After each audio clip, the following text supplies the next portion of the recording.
I would definitely say today made for quite an interesting day of trade. We started relatively flat, then broke pretty sharply, particularly on the Nasdaq, I believe down 1.5%. And then as the day went on, the Nasdaq went to the green, the Dow down, and then everything down slightly except the Russell, which is quite crucial, small caps, banks, etc. It was a flat index last year. Looks like it's making a little bit of an upward move here. And I think that could continue for the entire year, particularly as rates rise. And they did today, getting up to about 1.75%.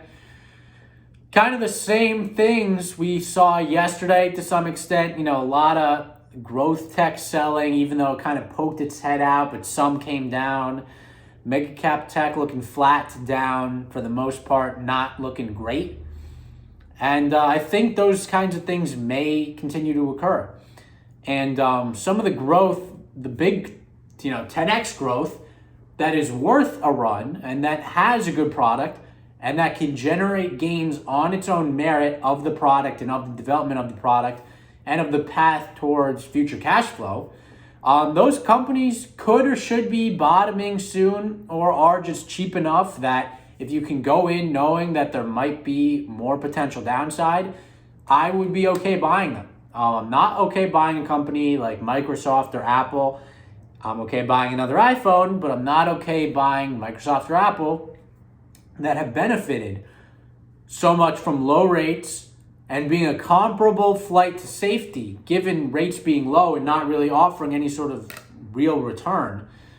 And now with rates rising, we'll lose those incremental buyers who are no longer looking at mega cap tech as the flight to safety, just purely it's decent, good investment. They would now go to a 1.7% yielding bond versus 1.35% about or so when they were making their all-time highs, except Apple, which obviously made an all-time high earlier this week and has not managed to maintain that or the $3 trillion mark since. I don't believe it closed the day at the $3 trillion mark. Just interesting things. I'm not too concerned about the overall market yet. I'm not saying a massive crash is coming. The VIX is staying below 20, even though everything's down except the Russell. Let's just throw out the massive swings and stuff out the window. We've seen pretty massive swings occur. Obviously, if you consider 1 year a short period of time, which some people certainly do, there has been a massive swing in a lot of these 10x growth companies.